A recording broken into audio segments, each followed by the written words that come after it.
Bismillahirrahmanirrahim. Assalamualaikum warahmatullahi wabarakatuh. Alhamdulillahilladzi anzala ala 'abdihil kitaba wa lam yaj'al lahu 'iwaja. Asyhadu an la ilaha illallah wahdahu la syarikalah wa asyhadu anna Muhammadan 'abduhu wa rasuluh. Allahumma shalli wa sallim wa barik ala Muhammad wa ala alihi wa sahabatihi wa man da'a bi da'watihi wa ihtada bi hadihi ila yaumiddin.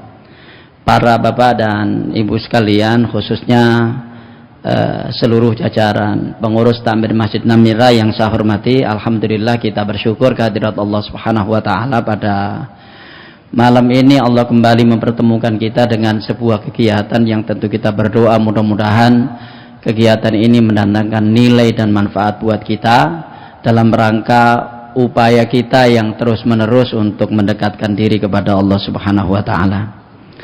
Tadi disampaikan oleh Pak Jalil ya. Tapi memang apa yang saya sampaikan bulan lalu, mungkin ada yang sempat mengcapture atau menulis ya tentang masalah penyakit menular. Artinya sesungguhnya ini sih biasa-biasa saja itu ya. Kita juga tidak perlu mendakapi secara berlebihan. Pada masa Rasulullah Shallallahu Alaihi Wasallam itu juga terjadi virus namanya ta'un, ya, dan ini menyebar. Pada tahun ke-6 Hijriah itu ada virus namanya ta'un di sebuah kota namanya Madain, kota di luar Makkah dan Madinah. Dan Rasulullah SAW waktu itu melarang para sahabat datang ke tempat itu, dan sahabat yang sudah ada di sana dilarang keluar dari tempat itu. Gitu. Nah itu sesungguhnya persis seperti sistem karantina yang ada sekarang, ya kan? Pada tahun ke-18 Hijriah pada masa pemerintahan Umar bin Khattab juga terjadi virus ini. Ya, waktu itu Umar bersama pasukan hendak melakukan ekspedisi ke tempat itu di Syam, tempat ini namanya Awas tempat itu. Ya, itu kemudian di tengah jalan ada yang memberitahu bahwa ada virus ta'un di di Awas itu, di Syam itu. Akhirnya kemudian Umar minta pendapat para sahabat waktu itu, di mana ada seorang sahabat yang kemudian menyuruh Umar untuk terus gitu ya, artinya Umar tidak boleh lari dari takdir. Tapi kemudian sahabat yang bernama Abdurrahman bin Auf ya itu memberitahu Umar tentang sabda Rasulullah SAW, ketika terjadi sebuah virus di suatu tempat maka jangan mendatangi tempat itu, dan yang sudah ada di sana jangan keluar dari tempat itu. Akhirnya kemudian Umar kembali dan menjawab yang pertama lari dari takdir tadi. Umar mengatakan, iya, saya lari dari takdir yang pertama untuk masuk ke takdir berikutnya. Maksudnya balik ke Madinah. Ketika di Madinah gitu ya, Umar ini mengirim surat kepada Abu Ubaidah ibnul Jarrah yang sudah ada di tempat itu. Intinya ini kan Abu Ubaidah itu kan sahabat senior, satu di antara 10 sahabat yang dijamin masuk surga gitu ya. Tapi beliau berada di tempat yang ada virus itu. Ya, akhirnya kemudian Umar menyuruh Abu Ubaidah, ente kembali aja ke Madinah gitu, mungkin gitu ya. Abu Ubaidah tidak mau, dan biar saya tetap di sini bersama mereka, karena kalau saya ke Madinah itu artinya saya akan membawa virus ini ke Madinah. Akhirnya 4 orang sahabat meninggal karena virus itu ya di Madinah. Itu bisa dibuka kembali materi ini ya tentang masalah penyakit menular, bagaimana mengatasinya secara syar'i. Kita kemarin sudah sampaikan. Nah, Bapak sekalian, ya akhirnya kemudian kita mengenal seorang sahabat namanya Mu'ad bin Jabal. Itu beliau meninggal karena virus itu. Tapi Abu Ubaidah ini meninggalnya lebih dulu di tempat itu. Abu Ubaidah sebelum meninggal beliau memberikan wasiat kepada Mu'ad bin Jabal gitu. Intinya untuk meneruskan ekspedisi di Syam ini dalam kondisi ada virus itu. Nggak lama kemudian Mu'ad bin Jabal juga meninggal di sana. Artinya ini juga terjadi pada masa itu, masa salafus sholih. Makanya yang lebih terkenal di dalam hadis itu namanya ta'un. Para ulama juga berbeda-beda memaknai ini. Ada yang mengatakan itu kolera gitu ya, ada yang mengatakan itu virus yang menyerang paru-paru. Ibnul Qayyim lebih setuju yang pertama gitu ya, bahwa ini kayak semacam kolera begitu, jadi menyerang alat pencernaan. Nah, terkait dengan yang sekarang ini, menurut saya memang salah satu hebohnya itu karena persoalan pemberitaannya. Tetapi kita juga tetap perlu waspada gitu, karena memang kenyataannya demikian. Ya. Dan saya kira media juga perlu untuk menyampaikan kepada masyarakat tentang apa yang sebenarnya terjadi. Nah, persoalan masyarakat menanggapinya berbeda-beda, itu masalah lain. Ya, kalau Bapak Ibu sekalian masih ingat, sebulan yang lalu saya menjelaskan bab tentang penyakit menular ini. Waktu itu saya sampaikan baru di 56 negara sebulan yang lalu. Sekarang sudah di 114 negara. Artinya sudah lebih dari 100 negara. Dan yang menarik akhir-akhir ini, yang terkena itu orang-orang top, gitu, orang-orang terkenal. Ya, ini tadi sebelum saya berangkat ke sini, paling tidak ada beberapa nama yang sempat saya baca. Ya, ada seorang artis senior Hollywood, ya, bersama istrinya bahkan sama-sama kena. Istrinya Perdana Menteri Kanada, ya, pemain Juventus, ya. Yang gara-gara dia kena, 14 pemain Juventus lain dikarantina sekarang, termasuk Cristiano Ronaldo. Dan karena itu pula Liga Italia ditunda, diliburkan sekarang. Ya, cukup fasih kita kalau berbicara bola. Ya. Liga Champions juga diliburkan, Liga Inggris juga diliburkan sekarang. Kenapa? Menteri Kesehatan Inggris kena. Ya, Menteri Kesehatan Inggris kena. Ya, saya kira demikianlah, itu memang sudah diungkap oleh media sedemikian rupa. Itu mungkin yang membuat ada sedikit kepanikan, gitu ya. Nah, terakhir kemarin sekalian, pelatih Arsenal terkena, si Arteta, ya, sehingga ya demikian ini yang kemudian terjadi. Nah, kita nggak tahu di Indonesia hari ini itu 69 kena, 4 meninggal, 5 sembuh. Ini data resmi dari Kementerian Kesehatan yang disampaikan oleh juru bicara tentang corona, Dr. Agus Ahmad Zulianto itu ya, yang selalu memberikan info-info terkini tentang masalah corona itu. Nah, saya ingin mengatakan pada kesempatan ini Bapak sekalian, saya kira kita adalah orang-orang yang beriman insya Allah, dan karena itu kita tidak boleh panik. Tapi bukan berarti kita tidak waspada. Apa yang kita lakukan selama ini, termasuk bagaimana Namira menyediakan cuci tangan dan seterusnya itu ya, itu sesungguhnya bagian dari ikhtiar kita, tawakal kita, ya, ikhtiar kita sekaligus tawakal kita. Karena kita juga bisa mati apakah kena corona atau kena yang lain. Itu aja sesungguhnya gitu. Bukan karena kita takut corona. Virus-virus semacam ini sudah ada dari dulu. Cuma saya nggak tahu karena pergaulan orang sekarang ini lebih istilahnya lebih luas dibanding dulu, maka pola penularannya juga mesti lebih luas juga gitu. Ya, dulu jarang orang itu bepergian ke tempat yang lain. Sekarang ini bahkan ada, ya kan, orang-orang yang memang biasa traveling kemana-mana. Dan apalagi kemudian penyakit itu munculnya dari China, Wuhan. Dan sekarang tidak ada satupun negara yang tidak ada orang Cina di situ. Kenapa? Karena ini negara dengan penduduk terbesar di dunia. Ya. Jadi Cina ini negara dengan penduduk terbesar di dunia ini. Ya. Dan sekalian, sekarang ini ya, kalau saya waktu menjelaskan bab ini sebulan yang lalu, saya waktu itu masih mengatakan Amerika Latin sama Afrika Tengah dan Selatan belum kena. Ya kan? Waktu itu saya sampaikan, kalau Bapak Ibu sekalian masih ingat. Sekarang penasihat Presiden Brazil kena. Dan ketika kena itu dianalisa oleh media. Karena ternyata dia pernah ketemu sama Donald Trump. Nah, kita nggak tahu. Dan Donald Trump sekarang semua orang yang mau ketemu dia tes suhu dulu. Sama Pak Jokowi juga seperti itu. Menteri-menteri yang mau ketemu dia dites suhu dulu. 37 suruh kembali. Ya kan? Nah, enggak tahu nanti ketika sudah sampai kredit seperti itu, apakah perlu ada yang di pintu-pintu itu untuk notolin pakai suhu itu? Ya kan? 38 balik awal. Ya, kan maksimal 36 itu. Ya, padahal kita juga nggak tahu orang dengan suhu tinggi kan belum tentu corona. Belum tentu, tetapi orang dengan suhu tinggi itu sangat potensial kena virus itu aja. Sangat potensial itu artinya ya bisa kena bisa tidak, tapi kemungkinan kenanya tinggi ketika virus di situ ada gitu. Semuanya takdir Allah Subhanahu wa taala, kita juga nggak tahu. Apa yang kita lakukan ini hanyalah sebuah ikhtiar kita. Oleh karena itu saya juga ingin mengatakan pada kesempatan ini, jangan ada sedikit pun perasaan panik di kita. Kita bisa mati karena apa saja, bukan hanya karena ini. Dan kita juga heran, nun sewu ya, mohon maaf bagi para perokok gitu ya. Mereka nggak takut kok para perokok itu, meskipun ada tulisan merokok membunuhmu. Ayo sapa sing wedi? Cek pancet. Rokokan bayangkan.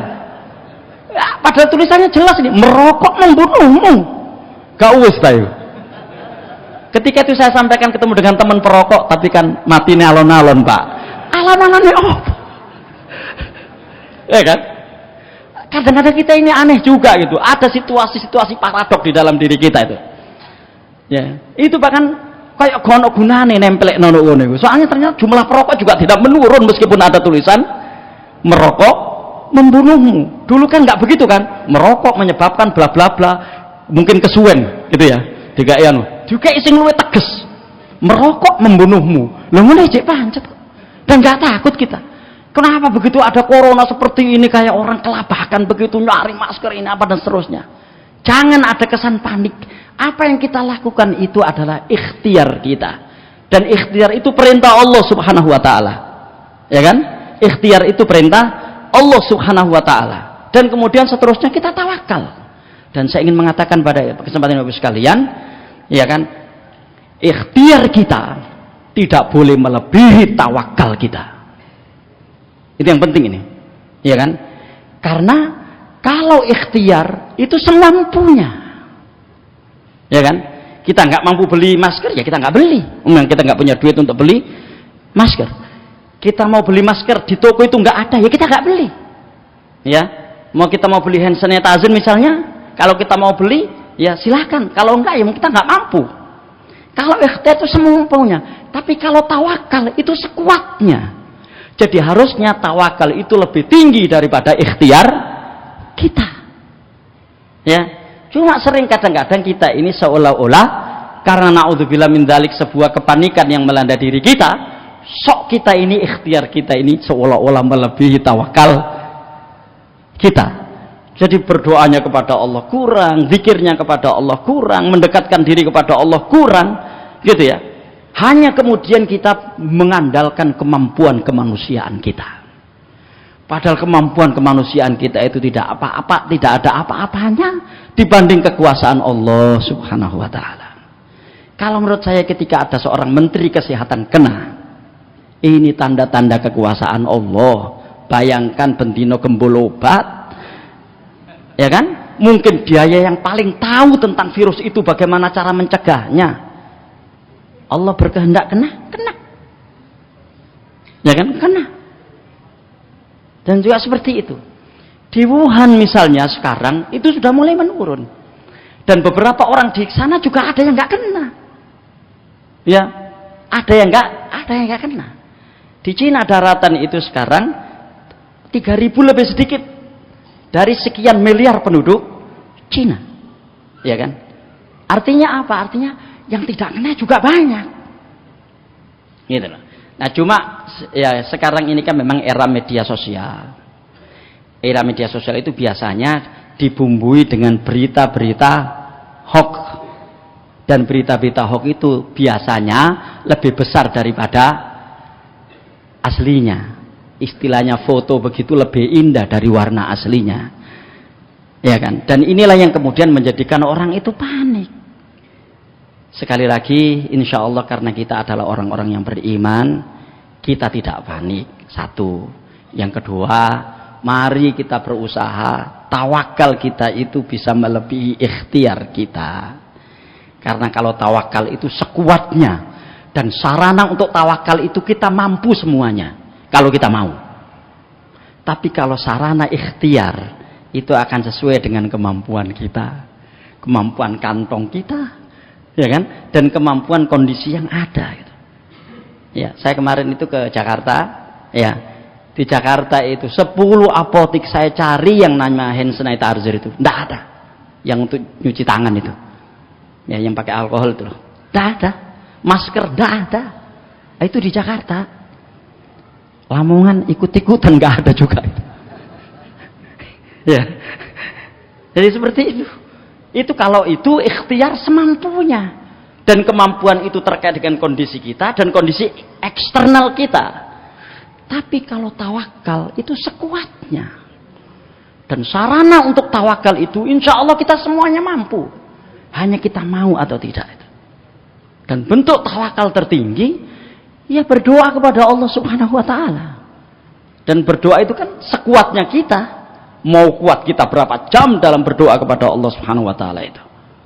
Cuma seringkali naudzubillah min dzalik sekalian, ya kan, tawakal seperti ini yang mestinya harus kita lakukan itu seringkali frekuensinya lebih rendah dibanding ikhtiar kita.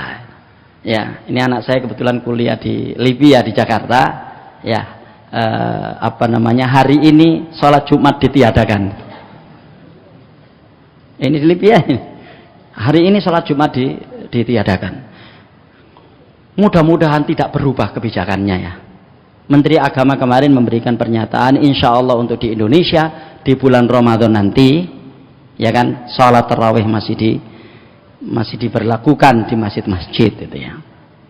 Cuma tadi sudah sedikit disampaikan oleh Pak Jalil gitu ya, bahwa mungkin nanti akan ada kebijakan-kebijakan baru di Masjid Namira ini terkait dengan tempatnya. Tadi juga sudah disampaikan ada disinfektan dan lain sebagainya, dan insya Allah nanti secara khusus Masjid Namira akan ketemu dengan ketua penanganan virus corona dari pimpinan pusat Muhammadiyah yang bernama Dokter Corona juga itu. Ya. Luar biasa ini. Beliau itu spesialis emergensi. Ya. Jadi kalau ada yang ke rumah sakit Muhammadiyah gitu ya, kemudian masuk IGD, mesti ketemu beliau itu. Nah, cuma saya nggak tahu sekarang karena posisinya sekarang sudah menjadi ketua penanganan virus corona pimpinan pusat Muhammadiyah. Jadi luar biasa itu, diambilkan dari dokter di Lamongan. Ya, namanya Dokter Corona juga. Ya. Nah, itu nanti ya masjid ini akan segera berkomunikasi ya. Kira-kira kalau misalnya tetap pakai karpet itu sebaiknya bagaimana gitu ya. Dan seterusnya. Lagi-lagi sekalian, sekali lagi saya sampaikan, ini semuanya ikhtiar kita. Jangan sampai ikhtiar itu kemudian menghadirkan kepanikan dan kebingungan dari dalam diri kita. Karena ajal kita semuanya sudah ada di lauh mahfud di sana. Apakah kita mati karena corona atau yang lainnya. Ini penting sebagai sebuah akidah dan keyakinan kita. Ya, jangan sampai seperti mereka yang tidak beriman, yang karenanya kemudian terjadi berbagai macam kepanikan yang ada di dalam diri kita. Khawatirnya kalau itu yang terjadi, bisa-bisa orang itu mati bukan karena virus itu, tapi karena kebingungan dan kepanikannya itu. Ya kan? Bisa. Orang panik itu cenderung imunitasnya itu gampang lemah. Daya tahan tubuhnya itu gampang lemah. Dan virus corona ini menyerang daya tahan tubuh. Ya kan? Ya itu makanya mangan sing akeh, turu sing akeh. Ya, ibadah sing akeh. Ya, yang penting ini, mboy apa carane menggabungkan antara turu sing akeh, mangan sing akeh, ibadah sing akeh itu. Ya. Karena nanti pasti akan ada frekuensinya harus diturunkan gitu kan.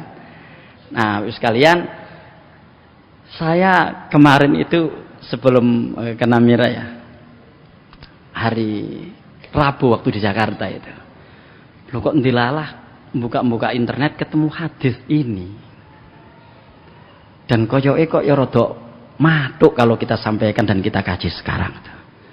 Meskipun menurut saya hadis ini, tidak tahu apakah istilah saya ini benar atau salah, cukup menakutkan, ya kan, cukup menakutkan. Makanya saya kasih judul Asbabul Ibtila, sebab-sebab turunnya bala. Ya, jadi sebab-sebab turunnya bala. Bala itu bisa musibah, bisa ya berbagai macam kesulitan. Apakah kesulitan itu datang secara langsung dari kita, atau datang dari orang-orang di luar kita, atau langsung Allah Subhanahu wa Ta'ala yang mendatangkan. Karena bisa memakai sebab Allah Subhanahu wa Ta'ala, dan bisa tidak memakai sebab. Itu. Nah, ini hadisnya. Lagi-lagi sekalian, ini adalah kajian kita, dan tentu mudah-mudahan dengan begini kita akan jadi tahu apa yang harus kita lakukan secara syar'i dan akidi gitu, secara syar'i dan ideologis. Hadis ini diriwayatkan oleh Imam Ibnu Majah dari Abdullah bin Umar, qala aqbala alaina Rasulullah sallallahu alaihi wasallam faqala. Jadi dari Abdullah bin Umar. Ini kalau Bapak sekalian masih ingat gitu ya. Maka Abdullah bin Umar ini perawi hadis terbanyak kedua setelah Abu Hurairah. Ya. Masih ingat kan waktu itu saya sampaikan nama-namanya ya. Ya. Nah, Abdullah bin Umar ini mengatakan begini, aqbala alaina Rasulullah sallallahu alaihi wasallam. Rasulullah SAW menghadap kami. Nah, kita nggak tahu menghadapnya itu kapan. Mungkin bisa setelah selesai sholat misalnya, itu yang pernah terjadi atau beberapa kali terjadi. Jadi habis beliau jadi imam begitu, bahkan habis sholat asar, karena tidak ada sholat 2 rakaat setelah asar, kemudian beliau menghadap para jamaah dan kemudian menyampaikan hadis. Nah, ini nggak disebutkan menghadapnya itu ketika apa. Yang jelas Rasulullah SAW menghadap kepada kami dan berkata, maka beliau bersabda, ya ma'syarul muhajirin, wahai golongan muhajirin, khamsun idzabtulitum bihinna wa a'udzu billahi an tudrikuhunna. Jadi ada 5 perkara, jika kalian diuji atau diberi balak dengan 5 perkara itu, dan aku berlindung kepada Allah, mudah-mudahan kalian tidak mengalaminya. Ya. Nah, 5 perkara itu yang pertama adalah lam tadharil fahishatu fi qaumin qattun hatta yu'linu biha illa fasha fihim at-ta'un wal auja' allati lam takun madat fi aslafihim alladzina madaw. Ya. Kita lihat di sini. Ya.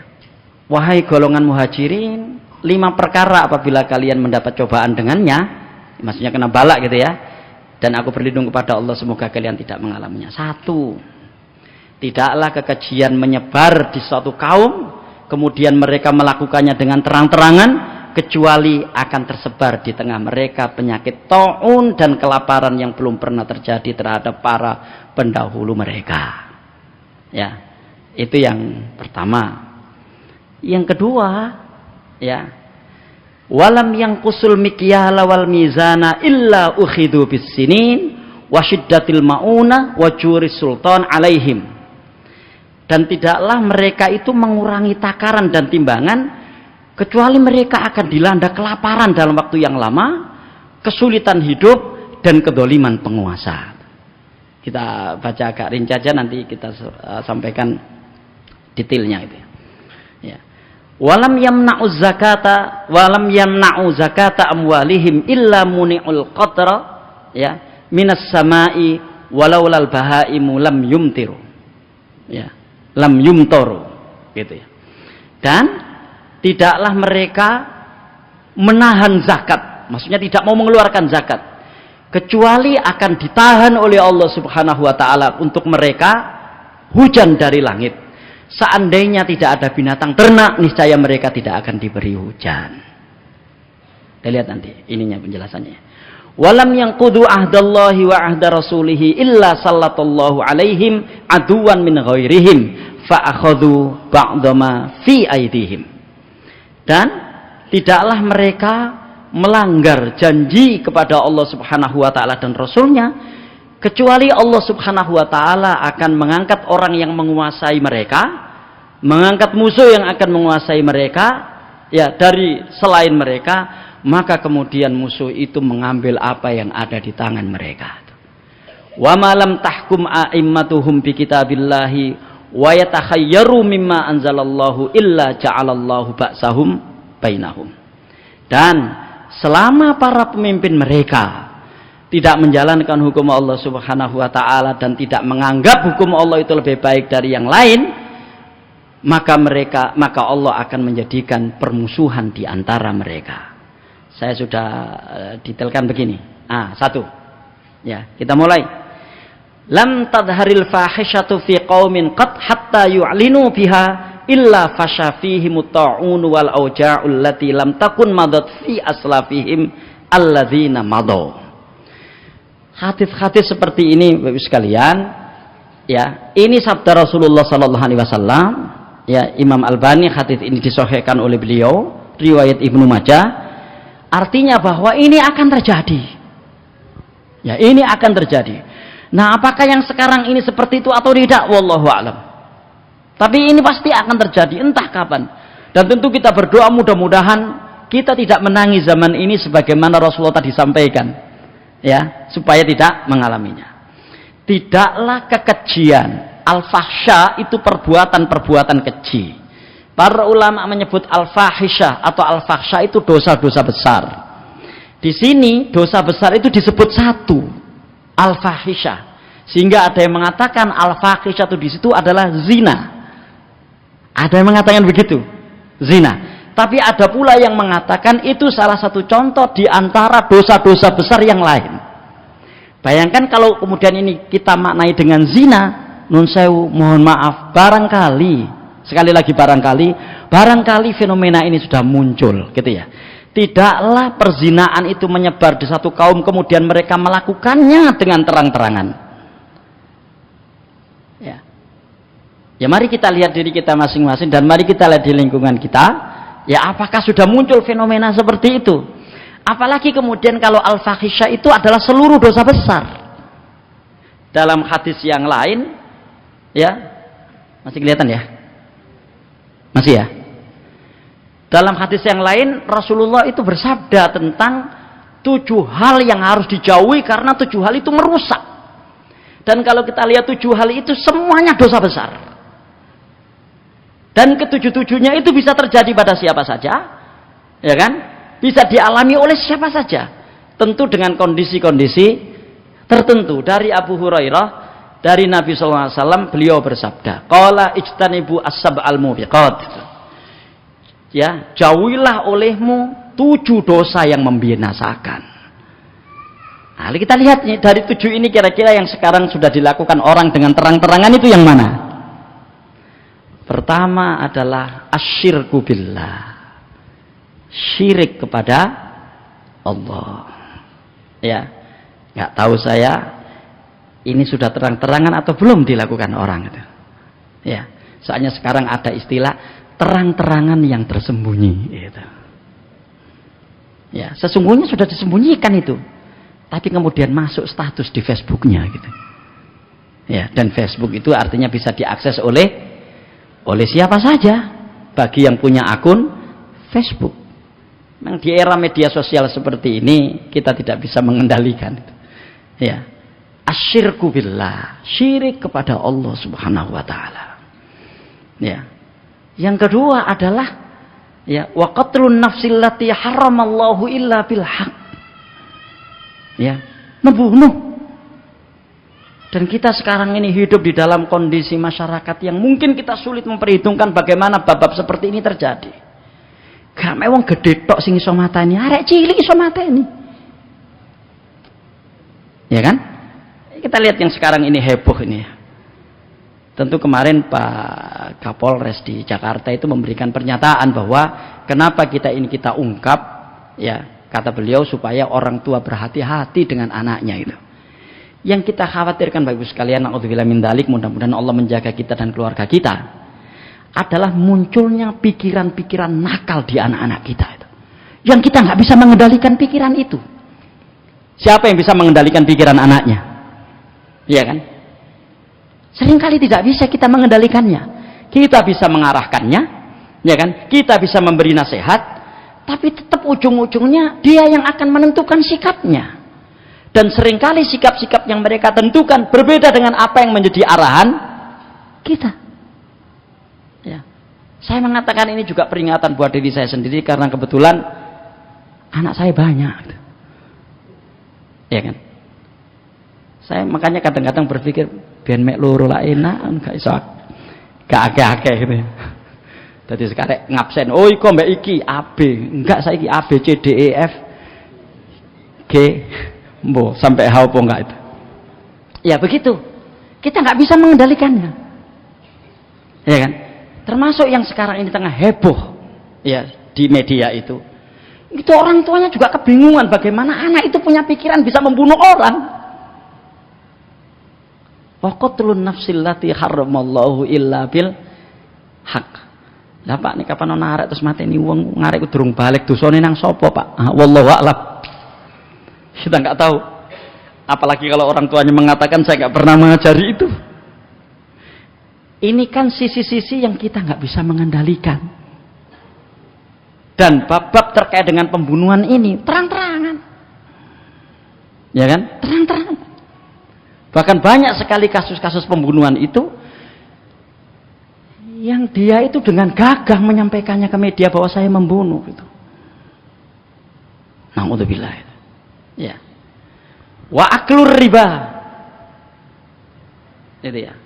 Makan riba. Ya. Ini membinasakan. Nah itu sekalian. Nah alhamdulillah kalau sekarang sudah mulai banyak muncul di kita, muncul kesadaran di kita untuk menghindari ini. Ya, untuk menghindari ini. Sekarang kalau kita lihat, ini ada Pak Haji Joni saya kira lebih paham daripada saya ya, Pak Haji Helmi ini tentang bab itu. Orang nyimpan uang di bank tuh nggak aman. Cek sekarang India, ya, itu negara yang apa namanya ada konflik kaum muslimin dengan orang-orang Hindu fundamentalis itu ya, di mana banyak orang-orang Muslim yang kemudian dibunuh dengan tanpa dasar itu yang kemarin beberapa teman kita sempat demo di kedutaan India itu ya. Ya, beberapa bank sekarang ini mengalami ras, sehingga orang itu punya duit sebanyak apapun di bank dia nggak bisa mengambil dalam waktu dalam jumlah besar, dia cuma bisa mengambil beberapa begitu saja. Kenapa? Karena di sana proyek infrastruktur dikuber besar-besaran, ada virus corona ini sehingga cash flow negara mengalami penurunan drastis. Bingung sekarang mereka. Yang bingung bukan hanya negara, termasuk orang-orang yang merasa punya duit banyak di bank itu bingung. Duit no bank bingung. Ya. Iki gak ono ceritane, wong duwe-duwe mesti seneng. Iki bingung. Ya. Oh nek ngono enak gak duwe-duwe Pak Rafiq ya gak bingung. Jangan-jangan lebih bingung lagi. Ya kan? Lebih bingung lagi. Soalnya bab gak duwe iki pengalaman masalah itu. Jadi gitu ya. Itu terjadi. Bayangkan itu. Wa aklur riba. Ya. Kemudian wa aklu malil yatim. Makan harta anak yatim. Belum pernah kita mendengar. Baik sekalian, dan saya kira ini juga bisa kita cek di sekitar kita dan mudah-mudahan kita tidak ada yang mengalami ini. Ka ono enake wong mangan donyane anak yatim. Ayo, ya kita cari misalnya. Sampai ada yang mengatakan, enggak, saya meskipun makan harta yatim enak kok. Soalnya nggak akan ada orang yang ngaku makan hartanya anak yatim. Nggak ada enaknya makan harta anak yatim itu. Dan ini masuk di dalam 7 yang membinasakan. Watawalli yaumaz zahf. Ini lari dari medan pertempuran. Ya ini juga dosa besar. Yang terakhir ya adalah waqadful muhsinatil mu'minatil ghafilat. Orang yang menuduh orang lain berzina. Ya. Menuduh orang lain berzina, makanya hati-hati dengan yang halal yang seperti ini. Nah, sekalian, kalau kita lihat ke-7 ini, gitu ya, itu kan sudah mulai terang-terangan ini dilakukan di sekitar kita. Na'udzubillah, mudah-mudahan bukan termasuk kita, dan mudah-mudahan kita juga di sekitar kita juga tidak ada. Tapi suatu ketika nanti akan terang-terangan ini. Nah, begitu terang-terangan, ini yang akan terjadi. Gitu ya. Ya. Semua virus yang terjadi di dunia ini Itu nggak ada yang memprediksikan sebelumnya. Nggak ada. Paling tidak Agustus 2019 misalnya, itu nggak ada yang memprediksi bahwa akan ada virus di pertengahan Desember 2019. Termasuk yang kemarin itu. Nah memang sekali lagi kenapa ini jadi heboh gitu ya. Karena tingkat jangkauannya yang luas dan pemberitaannya yang masif gitu. Meskipun pemberitaan itu sendiri juga kadang benar, kadang kurang benar. Ya, SARS dulu di 2 atau 3 tahun yang lalu ya, virus SARS yang ada di Singapura dan sekitarnya itu cuma 26 negara. Itu sudah dianggap paling tinggi waktu itu. Sekarang lebih dari 100 negara. Ya. Dan sekarang ada 4 besar dengan jumlah korban tertinggi itu. Ya. Cina nomor 1, nomor 2 Italia.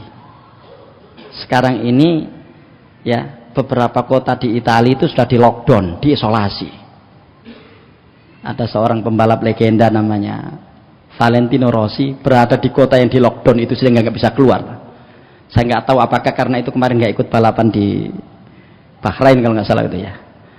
Sebuah motor GP yang tanpa penonton itu. Italia, terutama Italia Utara. Yang ketiga Iran. Ya, Iran ya penasihat presidennya kena, 35 anggota DPR-nya kena itu. Bahkan ada satu provinsi di Arab Saudi namanya provinsi Qatif. Itu diisolasi sekarang, di lockdown sekarang. Karena di provinsi itu mayoritas penduduknya Syiah, ya kan? Mayoritas penduduknya Syiah di provinsi itu, dan kemudian sebagian mereka itu beberapa kali datang ke Qom. Dan kota di Iran yang banyak terkena virus ini Qom. Kita cek di media ya. Qom itu basisnya Syiah Itsna Asyariyah yang ada di Iran. Ya. Jadi di Saudi itu ada provinsi sing penduduknya gak oleh metu toko kono, sing njaba gak oleh mlebu rono, itu sudah ada itu. Nah, ini melaksanakan hadis Rasulullah sallallahu alaihi wasallam. Sekarang Ibu sekalian, sudah ada usulan di Indonesia ini untuk di lockdown kota yang kena itu. Saya nggak bisa membayangkan itu. Soalnya kota-kota di Indonesia itu jalan tikusnya banyak, ya kan? Caranya mengisolasi apa? Saya masih ingat betul ketika Timur Timur itu pisah dari Indonesia dan kemudian membuat negara sendiri waktu itu, ya kan? Nah itu ada perbatasan kota punyanya NTT namanya Atambua. Ya, jadi meskipun sudah dibatasi begitu itu, ono serobotan-serobotannya gitu. Karena mereka sudah terlalu lama berkomunikasi waktu itu kan, sejak tahun berapa itu, 1 Januari 77 ya, yang Pak Harto membuat surat keputusan Timur Timur jadi provinsi ke-27 waktu itu. Ya, sekarang kan sudah 34 ya. Sulit Indonesia ini di lockdown, tapi ya saya nggak tahu persis. Ini usulan beberapa orang gitu. Sampai seperti itu. Nah kalau kita lihat hadis Rasulullah itu ya begitu memang, harus dikarantina tempat itu. Yang di luar jangan masuk, yang sudah di dalam jangan keluar. Ya, dibuka lagi itu hadisnya, kita tulis waktu itu ya. Saya agak lupa matanya itu. Nah ini sekalian. Jadi tidaklah kekejian itu menyebar di suatu kaum kemudian mereka melakukannya dengan terang-terangan, kecuali akan tersebar di tengah mereka penyakit taun dan kelaparan yang belum pernah terjadi terhadap para pendahulu mereka. Sesungguhnya terang-terangan berbuat maksiat itu sudah ada di umat-umat yang lalu. Umatnya Nabi Lot terang-terangan LGBT-nya itu. Nah sekarang ditiru orang, ya kan? Itu yang pertama. Yang kedua, ya, nanti tadi yang 7 perkara yang merusak itu ya. Walam yang kusul mikyala wal mizana illa ukhidhu bis sinin wa syiddatil maunah wa jawris sultani alaihim. Di sebuah pengajian Ahad pagi saya sempat mengupas ini agak rinci barangkali tentang umatnya Nabi Syuaib. Yang mereka itu kerjaannya adalah mengurangi takaran dan timbangan. Nah, mungkin kalau penjual kain itu mengurangi meteran gitu ya. Sampai di dalam Al-Quran itu ada sebuah surat namanya surat At-Tatfif atau surat Al-Mutaffifin, di mana terkait dengan mengurangi takaran dan timbangan itu dikaitkan dengan hari kiamat. Wailul lil mutaffifin alladzina idzaktalu 'alan nasi yastawfun wa idza kaluhum aw wazanuhum yukhsirun ala yadhunnu ulaika annahum mab'utsun liyaumin 'adzim yauma yaqumun nasu lirabbil alamin. Lihat bagaimana mengurangi takaran dan timbangan di situ itu dikaitkan dengan hari kiamat. Artinya mengurangi takaran dan timbangan itu bukan persoalan sepele. Urusannya itu dengan Allah nanti di akhirat. Ya kan? Bukan perkara sepele. Karena babnya itu sebagaimana yang saya sampaikan beberapa waktu yang lalu, bukan berapa meter yang dikurangi, bukan. Atau berapa 0,0 sekian liter yang dikurangi, bukan. Tapi mentalitas curang yang ada dalam diri orang itu. Na'udzubillah, tentu mudah-mudahan kita tidak demikian. Jadi babnya itu bukan berapa yang dikurangi, berapa yang ditambah, tapi babnya itu mental curangnya itu. Dan ketika mentalitas kecurangan ini sudah ada di dalam dirinya, maka dia juga akan curang di hal-hal yang lainnya. Curang di dalam ibadahnya kepada Allah Subhanahu wa taala. Nek salat didelok wong suwe, nek salat dhewe diluk misalnya. Itu kan salah satu bentuk naudzubillah kecurangan kita kepada Allah Subhanahu wa taala. Ya, dilihat orang lamanya bukan main sujudnya, ya kan? Begitu sholat sendiri kecepatannya melebihi cepatnya sholatnya anak-anak. Itu kan curang kepada Allah Subhanahu wa taala. Dan kalau kita lihat betapa banyak ibadah-ibadah kita itu, kendala-kendala dan troublemakernya itu kecurangan. Puasa. Apa troublemakernya puasa? Curang. Iya kan? Kalau uang ngombe. Nggak ada orang makan. Gitu ya. Sama yang lain juga begitu. Dan Bapak Ibu sekalian, curang secara fisik seperti itu biasanya diawali kecurangan hati. Dan curangnya hati yang paling berat adalah ketika beribadahnya itu tidak ikhlas karena Allah Subhanahu wa taala. Kira-kira, nun saya mohon maaf ya. Wong sing biasa ngurangi takaran dan timbangan salat iso khusyuk enggak kira-kira? Ya, itu aja. Kira-kira. Ya kita nggak tahu. Insya Allah kita tidak melakukannya. Insya Allah. Dan kalau memang ada di antara kita yang melakukannya, mari kita cepat-cepat bertaubat kepada Allah Subhanahu wa taala. Jangan diulangi itu lagi. Kecurangan-kecurangan seperti inilah yang kemudian menjadikan kita nggak bisa khusyuk dalam ibadah kita. Ya kan? Gak ono wong ceritane sing curang dalam bab seperti ini kemudian sholatnya bagus, nggak ada. Ya kan? Karena apa? Karena itu semuanya nyambung, terkait satu dengan yang lainnya. Ya, antara sholat yang bagus, akhlak yang bagus, itu nyambung semuanya.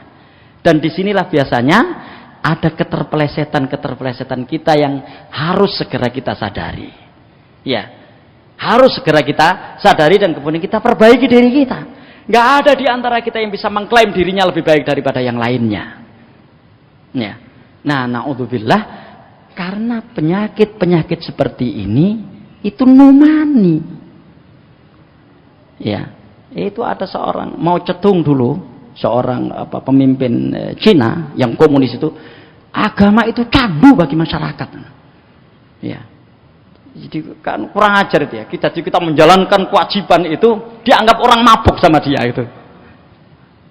Sebaliknya, perbuatan-perbuatan maksiat inilah yang candu, memabukkan. Yang ketika orang berada di dalam satu kemaksiatan, terus-menerus melakukannya, untuk meninggalkannya itu ya Allah sulitnya luar biasa. Mboyo apa kaiso aku ninggalno iki. Nah gitu lah. Salah satunya. Aku wis kadung. Selama nyawa masih ada di badan kita, gak ono istilah wis kadung berbuat salah itu. Masih banyak jalan insya Allah untuk kita bertaubat kepada Allah SWT. Maksud saya ini saya sampaikan, jangan sampai kita menjadi penyebab datangnya bahaya ini gitu. Meskipun bahaya ini bisa berlaku bagi siapa saja, ya kan? Berlaku bagi siapa saja. Mungkin karena persoalan-persoalan seperti ini Allah menurunkan peringatannya. Tapi ketika peringatan itu turun, semuanya kena peringatan itu. Ya, saya pernah mencontohkan misalnya kayak banjir besar begitu ya, banjir bandang gitu. Itu kan para petambak yang dolim dan para petambak yang soleh kan kena semuanya, ya kan? Misalnya ini petambak yang dolim gak gelem ngetokno zakat, iringane petambak soleh rajin ngetokno zakat, banjir yo kena kabeh. Ada ayatnya itu, surat Al-Anfal ayat yang ke-25, wattaqu fitnatan la tusibannal ladzina zalamu minkum khassah. Ya. Sudah. Kemudian, sekalian, yang ketiga adalah walam yamna'uz zakata amwalihim illa muni'ul qatra minas sama' walaulal bahaimu lam yumtoru. Tidaklah mereka enggan membayar zakat harta-harta mereka kecuali langit akan berhenti meneteskan air untuk mereka. Kalau bukan karena hewan-hewan ternak, niscaya mereka tidak akan diberi hujan. Beberapa waktu yang lalu saya juga sudah mengingatkan saya dan kita semuanya sekalian, seringkali kita ini hidup di dalam sebuah masa yang nikmat itu kok cepat berubah menjadi musibah. Iya. Ya mudah-mudahan tidak melanda kita itu ya. Dulu waktu kemarau itu luar biasa sulit air kita itu ya. Ya kan? Sehingga betapa tempat-tempat tertentu sampai darurat air waktu itu. Ya. Sumur-sumur nggak keluar, kalaupun toh keluar tidak enak rasa airnya dan seterusnya. Begitu dikasih hujan, hujan itu kemudian menyebabkan badai dan lain sebagainya. Tentu kita juga tidak berharap ini terjadi di kita. Tapi inilah hadisnya. Bahwa kalau kata Rasulullah, tidaklah mereka enggan membayar zakat harta-harta mereka kecuali langit akan berhenti meneteskan air untuk mereka. Kalau bukan karena hewan-hewan ternak, niscaya mereka tidak akan diberi hujan.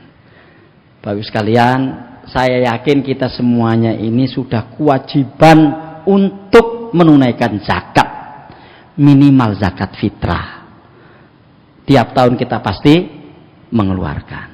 Nah, mohon dan untuk kita semuanya, kalau kita sudah berkewajiban mengeluarkan zakat mal karena harta kita sudah sampai nisab, ya kan? Apakah itu zakat ternak, apakah itu zakat pertanian, apakah itu zakat perdagangan, apakah itu zakat emas, apakah itu zakat perak, apakah itu zakat rikas. Mari gitu, jangan sampai kita tunda-tunda mengeluarkan zakatnya. Ya, bukan saja itu akan membahayakan kita, tapi juga membahayakan yang lainnya ketika sudah muncul situasi seperti ini. Ya. Dan zakat-zakat itu sesungguhnya tidak ada yang lebih banyak. Ya. Paling tinggi zakat itu 20%. Itu pun untuk barang temuan atau rikas. Tiba-tiba ketemu guci toker-toker nggone ngurine omah, didol payu sak miliar. Itu loh yang 20%.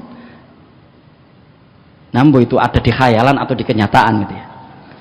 Soalnya kalau kita pas nggak punya duit kan itu khayalan kita. Ngene iki toker-toker ngurine omah terus ketemu guci. Tak dol payu sak miliar. Wah, tak tokno zakate 20% gitu. Ya. Ya namanya juga menghayal. Paling enak kan menghayal, orang bisa menjadi apa saja itu ya. Makanya kita tidak boleh, dilarang di dalam agama itu namanya tulul amal gitu ya. Apa dia? Tulul amal. Jadi khayalan yang berkepanjangan. Intine kalau dia lulus sarjana ilmu politik, jangan berkhayal jadi dokter gitu maksudnya. Nggak mungkin. Meskipun seorang dokter bisa berkhayal menjadi politisi. Ya, wis ono bagiane dhewe-dhewe. Ya itu. Nah, jadi rikas itu aja yang paling tinggi. Lainnya 20%, 2,5% rata-rata. Ada zakat pertanian 10%, tapi kalau di Kabupaten Lamongan sulit zakat pertanian 10%. Karena semuanya mesti pakai irigasi. Irigasi aja kadang-kadang nggak lancar, gak ono banyu. Ya kan? Pakai pupuk dan seterusnya. Ya, artinya pakai pembiayaan. Rata-rata kalau di Lamongan sih pertanian itu 5% zakatnya. Ya kan? Ada zakat emas dan perak. Cuma 2,5% sampai 1 tahun. Ya. Nah, Kenapa ini menjadi sangat penting sekalian? Ini masuk dalam kategori penyebab ibtila itu. Penyebab turunnya bala itu karena orang-orang kaya yang tidak mau menunaikan zakat. Itu sebabnya kenapa pada masa Abu Bakar orang yang tidak menunaikan zakat ini diperangi. Ya kan? Diperangi. Kita ingat kasus Khurubur Riddah itu. Perang melawan orang-orang murtad. Itu kan dua yang mereka lakukan waktu itu. Mengaku menjadi nabi dan tidak mau menunaikan zakat. Wong sugih-sugih seneng aliran baru itu. Kenapa? Karena gak ada yang ngetokno zakat. Abu Bakar waktu itu membuat keputusan harus kita perangi mereka. Para sahabat itu ada yang protes. Bukankah mereka masih syahadat? Bukankah mereka masih sholat? Dan seterusnya. Bagi Abu Bakar itu keputusan bukan keputusan pribadi, keputusan kolosal banyak orang. Bayangkan kalau kemudian itu dibiarkan, maka nanti akan merambah rukun-rukun Islam yang lain. Karena itulah kemudian Abu Bakar memerangi mereka. Dan kemudian para sahabat ya tumak nina, itminan, puas dengan keputusan Abu Bakar waktu itu. Nah ini, tidaklah mereka enggan membayar zakat harta-harta mereka, kecuali langit akan berhenti meneteskan air untuk mereka. Kalau bukan karena hewan-hewan ternak, niscaya mereka tidak akan diberi hujan. Yang ketiga. Yang keempat, walam yanqudu ahdallahi wa ahda rasulihi illa sallallahu alaihim aduwan min ghairihim fa akhadhu ba'dha ma fi aidihim. Dan tidaklah mereka melanggar janji Allah dan Rasulnya kecuali Allah akan kuasakan atas mereka musuh dari luar mereka dan menguasai sebagian yang ada di tangan-tangan mereka. Bagus sekalian, asyhadu an la ilaha illallah wa asyhadu anna muhammadar rasulullah atau wa asyhadu anna muhammadan abduhu wa rasuluhu. Syahadat itu adalah ikatan janji antara kita dengan Allah subhanahu wa ta'ala, salah satunya. Iya kan? Salah satunya. Karena ada makna-makna lain dari syahadat itu. Dan kita sudah berjanji untuk itu. Maka mari kita berusaha untuk menepati janji itu. Ibadah-ibadah yang kita lakukan ini, kegiatan-kegiatan keagamaan yang kita lakukan ini, hal-hal besar yang terkait dengan agama ini adalah bagian yang tidak bisa terpisahkan dari seluruh upaya kita untuk menepati janji kita kepada Allah subhanahu wa ta'ala. Ya.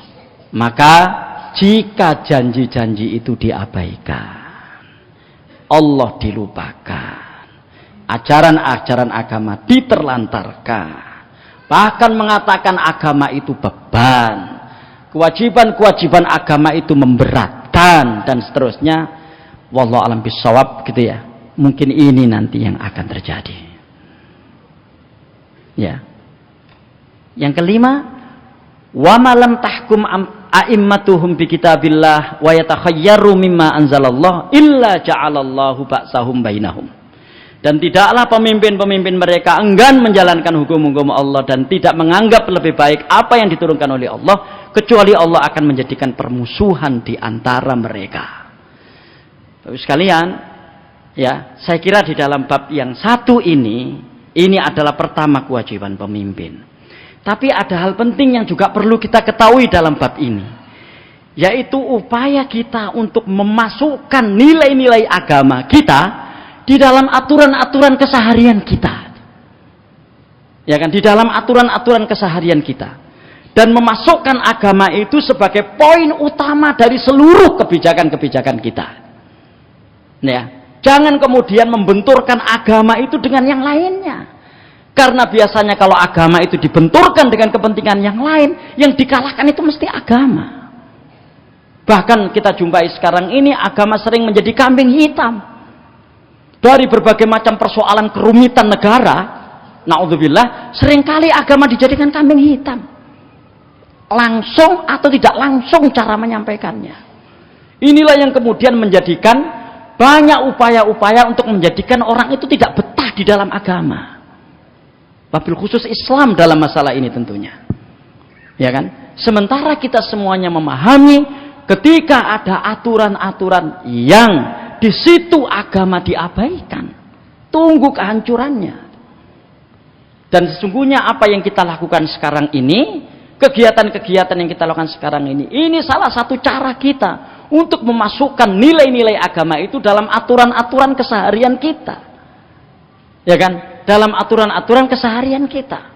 Dalam ideologi ateis, komunis, agama itu menyerimpung kebebasan, ya kan. Dalam aturan liberalis, agama itu menyerimpung kebebasan. Gara-gara agama orang tidak bebas berbuat dan seterusnya, sehingga agama sering dijadikan kambing hitam di dalam bab yang terkait dengan melanggar hak asasi manusia, ya kan. Padahal kita semua tahu jati diri manusia ini, kunci utama kebaikannya itu agama, ya kan. Jati diri manusia itu kunci kebaikan utamanya itu agama. Jangan sekali-kali kemudian mengabaikan agama. Banyak sudah kita jumpai bahwa orang-orang yang kemudian mereka hancur karena persoalan yang terkait dengan meremehkan agama. Nah, bab-bab seperti itu kadang-kadang nggak diperhatikan. Makanya kemudian akan ada seorang doktor ya, bidang hadis di Mesir itu, ketika dia menjelaskan masalah melaksanakan syariat Islam, ya syariat agama, aturan-aturan agama, melaksanakan dan seterusnya itu, ada yang ngomong gitu ya. Jadi mungkin Ustadz atau Pak, kita ini diajak kembali ke belakang ya. Gitu. Dia bilang, oh iya, Anda saya ajak kembali ke belakang. Lihatlah ke belakang ketika zaman keemasan Islam waktu itu. Ya, padahal yang dimaksud kembali ke belakang itu maksudnya terbelakang gitu. Lihat ketika kembali ke belakang pada masa Rasulullah, Khulafaur Rasyidin, ya, pada masa-masa keemasan Islam waktu itu, Bernard Lewis sendiri seorang orientalis itu mengatakan, ya kan, umat Islam itu mundur karena meninggalkan Qur'annya. Ini orang kafir yang ngomong, ya, non Muslim ini yang ngomong. Sementara orang-orang Barat itu maju karena meninggalkan kitab sucinya. Sama-sama meninggalkan, efeknya beda, ya kan. Nah sekarang ini kan seringkali begitu, membaca Al-Quran dianggap menghabiskan waktu. Na'udzubillah, mudah-mudahan tidak. Dan alhamdulillah sekarang ini kemauan orang untuk mempelajari Al-Quran dan seterusnya mudah-mudahan semakin banyak. Inilah kondisi-kondisi Bapak Ibu sekalian yang mudah-mudahan akan semakin membaik dan kemudian menjadikan apa yang terjadi di masyarakat itu terwarnai betul oleh agama, ya kan, terwarnai betul oleh agama. Dan orang suatu ketika akan mengatakan sebagaimana dulu bahwa agama itu adalah tulang punggung kebaikan umat manusia. Islam adalah tulang punggung kebaikan umat Islam, ya. Nah, itulah yang harus kita yakini. Keyakinan seperti ini penting supaya kita nggak malas sholat, supaya kita nggak malas menunaikan zakat, supaya kita nggak malas puasa, supaya kita nggak malas melakukan ibadah. Karena malas-malas itu semuanya seringkali karena ada persepsi yang salah di dalam otak kita itu di dalam masalah agama. Nah, itu 5 itu. Kemudian mungkin ini bisa sedikit memberikan jawaban. Di antara bentuk ikhtiar atau tawakal kita adalah banyak berdoa kepada Allah Subhanahu wa taala, ya. Ini salah satu doa yang mungkin sering harus kita panjatkan ya kepada Allah di samping doa-doa yang lain, ya. Allahumma inni a'udzubika min zawali ni'matik wa tahawuli afiatik wa fujaatu nikmatik wa jami'is sakhatik gitu. Ya Allah, sesungguhnya aku berlindung kepadamu dari hilangnya kenikmatan yang telah Engkau berikan. Dan semua kita tahu nikmat terbesar itu adalah iman dan Islam, ya. Wa tahawuli afiatik, aku berlindung kepadamu ya Allah dari berubahnya kesehatan yang telah Engkau anugerahkan. Maksudnya berubahnya kesehatan menjadi sakit, karena ketika kita sakit yakin kita tidak akan profesional dan tidak akan produktif di dalam melakukan ibadah. Bahkan banyak orang yang kemudian karena sakitnya itu sangat berkurang drastis ibadahnya, ya. Makanya kita berdoa kepada Allah itu wa fujaati nikmatik, ya, dan aku berlindung kepadamu ya Allah dari siksamu yang datang tiba-tiba, ya, dari siksamu yang datang tiba-tiba. Dan karena seringkali bab seperti ini kita jumpai, bahwa musibah itu datang tiba-tiba. Ya. Wa jami'i sakhatik, dan aku berlindung kepadamu dari seluruh kemurkaanmu, dari seluruh hal-hal yang membuat engkau marah ya Allah. Aku berlindung kepadamu dari itu semuanya. Atau ya, Allahumma inna na'udzubika min jahdil bala wa tarkis syaqa wa su'il qada wa syamatatil a'da. Ya Allah, aku berlindung kepadamu, kami berlindung kepadamu dari beratnya musibah yang tidak mampu kami tanggung. Jahdil bala itu bala yang sangat besar, ya, yang kita nggak mampu menanggungnya, karena itu kita buat istilah ini. Jadi dari bala atau dari beratnya musibah yang tak mampu ditanggung.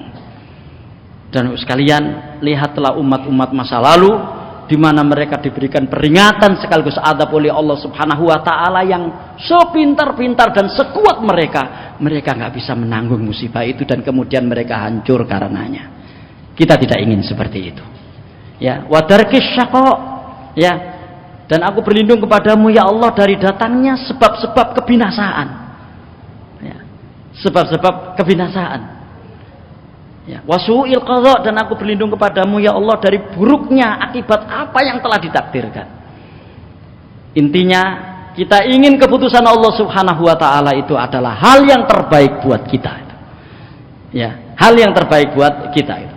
Wa syamatatil a'da, dan aku berlindung kepadamu ya Allah dari gembiranya musuh atas penderitaan yang menimpa. Artinya gembiranya musuh atas penderitaan yang menimpa kita, sehingga musuh kita itu tepuk tangan dan senang gembira. Kita berlindung kepada Allah dari itu semuanya, wabil khusus di saat-saat seperti ini yang Allah memberikan peringatannya kepada kita. Assalamualaikum warahmatullahi wabarakatuh.